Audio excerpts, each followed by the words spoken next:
रिद्धि की सास को हर वक्त अपने मायके का गाना गाने की आदत थी। अरे बस करना माँ, मामा का ये किस्सा तू 50 बार पहले भी सुना चुकी है। अरे हाँ, तो क्यों ना बताऊं। तेरे चाचा तो उस वक्त हाथ झाड़ कर खड़े हो गए थे। तब मामा ही था तेरा जो आगे आया और मदद की। देखो अब ठीक है ना, जो हो गया सो हो गया। क्यों एक बात को हमेशा गाती रहती हो। अब तो बहू घर आ गई है, उसे तो सबको मान कर चलना है ना, कि सिर्फ सास का मायका ही समझेगी वो। तभी वहाँ रिद्धि आ जाती है। माँ, आज मैं घर जा सकती हूँ? माँ को मेरी बहुत याद आ रही है। शादी के बाद एक बार भी नहीं गई। हाँ तो कौन जाता है। अरे मेरी शादी के बाद जब मैं विदाई होकर आई, इतना बड़ा ससुराल मेरा, खाने वाले 10 लोग और बनाने वाली मैं सिर्फ एक। ऐसा लग रहा था जैसे सिर्फ खाना बनाने के लिए ही ब्याह किया है। वो तो मेरा भाई था, गांव से एक काम करने वाली चाची को भेज दिया जो मेरा हाथ पटाती थी, और उसको पैसा, खाना, कपड़ा, रहने के लिए कमरा, वो सब किसने दिया था? तुम्हारे भाई ने। ये मामला रोज का था।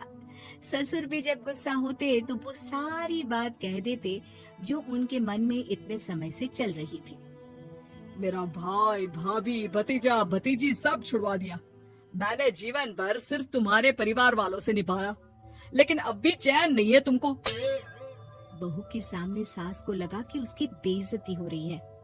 अब सुन बहू, अपने कमरे में जा, कहीं नहीं जाना मायके वायके। घर का काम कौन करेगा? पड़ोसन। बहू समझ जाती है मामला गर्म चल रहा है। कमरे में जाने में ही भलाई है। कमरे में क्या है? तुम्हारी माँ हर वक्त चिक चिक चिक चिक करती रहती है। कल ताई मिली थी तुम्हारी मुझे, लेकिन मजाल है सासू माँ की उन्होंने एक बुराई की हो, लेकिन सासू माँ हाँ, जब देखो तब ससुराल के लोगों की बुराई करती रहती है। बेचारे पापा जी कितना मिस करते हैं अपने घर वालों को। मेरा तो बड़ा मन करता है कि ताऊ जी, चाचा जी और सब मिलकर रहे, ना साथ रहे लेकिन आना जाना तो ठीक से रखे।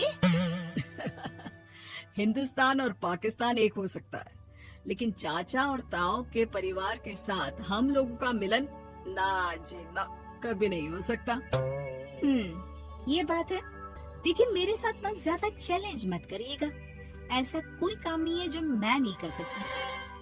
ससुर जी जो कि बहू की बात सुन रहे थे सामने आ जाते हैं। अरे बेटा, तू ये कर सकती है तो प्लीज मेरा परिवार किसी तरह मुझसे मिलवा दे। सारी जवानी तो मैंने किसी तरह काट ली, लेकिन जीवन के इस पड़ाव पर बहुत याद आती है मेरे परिवार की। हाँ हाँ पिताजी, आप चिंता मत करिए, बस मेरा साथ देते रहिए आप दोनों। फिर देखिए कैसे माँ जी भी ठीक हो जाएंगी और पूरा परिवार भी एक हो जाएगा। थोड़ी देर बाद बहू सामान लेकर घर से निकल रही होती है कि मना किया था ना तुझे मायके जाने के लिए, फिर क्यों जा रही है? बहू कुछ कहती इससे पहले ही बेटा बोलने लगता है। क्या है माँ, वो घर जा रही है।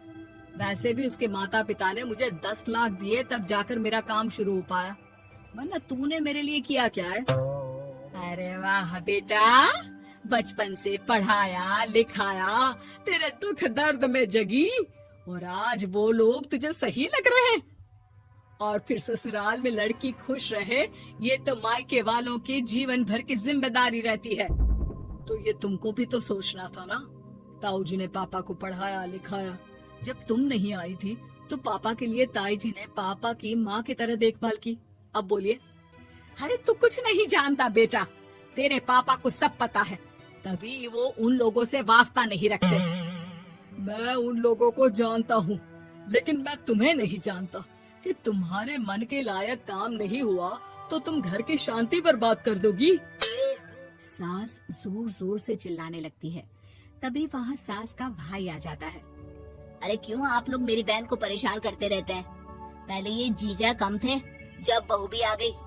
बहन, मैंने तो 30 साल पहले ही बोला था, अपना हिस्सा ले और छोड़ इन लोगों को, चल अपने साथ।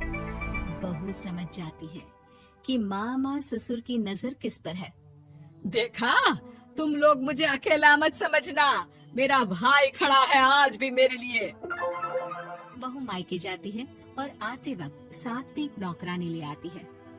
अरे बहू, कुछ खाने को दे दे। अरे आंटी, क्यों भाभी को परेशान करती रहती हो?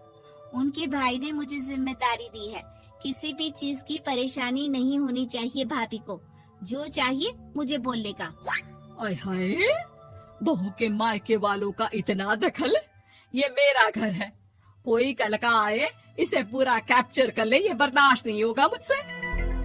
क्या हो गया सासू माँ? क्यों सुबह सुबह चिल्ला रही हैं? चमेली, ओ चमेली, क्या कहा था मेरे भाई ने तुझे? अरे दीदी बहुत तेज है आपकी सासू माँ। मैंने तो बोला कुछ चाहिए तो मांग लो मुझसे। अरे निकल यहाँ से, घर को रेलवे स्टेशन बना रखा है, जो देखो वो घुमा जा रहा है यहाँ से वहाँ। ये कहीं नहीं जाएगी। ये जाएगी तो घर का काम कौन करेगा? मैं। हाँ, और क्या करती है बहुएं? घर का काम ही तो करती है, इसमें नया क्या है? तभी वहाँ ससुर जी आ जाते हैं। हाँ, तो यही बात तो तुम्हें भी समझनी चाहिए थी ना। आज बहू के मायके से नौकर आ गया तो तुम्हें बुरा लग रहा है? अरे तो उस वक्त गर्मा गर्म खाना तो सबने खाया ना। ऐसा तो नहीं है कि मेरे मायके का नौकर था तो सिर्फ मेरे लिए बनाता था। अरे निकालो इसे फिलहाल, बाद में बात करती हूँ। सास का गुस्सा जोर से नौकरानी पर फूटता है। तभी वहाँ बेटा सामान के साथ आकर खड़ा हो जाता है। चलो रिद्धि, तुम ठीक बोलती हो। मेरी माँ को तो हम लोगों की कोई फिक्र है ही नहीं, ये तो सारा दिन सिर्फ अपने बारे में सोचती है। और देखिए, मैं अब से कह रही हूँ कि अब से इस घर की तरफ आपको देखना भी नहीं है। नहीं आना आज के बाद इन लोगों से मिलने। हाँ, बस कभी कभी दिन में 2 बार मिलने आ जाओ। नहीं, बिल्कुल नहीं। ससुर झूठा नाटक करते हुए। मेरी बीवी ने मुझे मेरे ही परिवार से दूर कर दिया, आज बहू मेरा इकलौता बेटा दूर कर रही है। हाय, कैसे जीऊंगा मैं? वाह, वो भाई जो आपको बेटे की तरह मानता था, उन्हें छोड़ने में तो दुख नहीं हुआ। आज खुद का बेटा छोड़कर जा रहा है तो कैसे जीऊंगा? बढ़िया है। अब सास समझ चुकी थी कि उससे गलती क्या हुई है। मुझे माफ कर दे बहू, अब मेरी समझ में आ गया कि अपनों से दूर कर बीवियां पति का भला नहीं बल्कि उन्हें जीवन में अकेला कर रही है। मुझे माफ कर दे, मैं अब सबसे माफी मांग लूंगी। ससुर जी दूर से बहू को थम्स अप दिखाते हैं।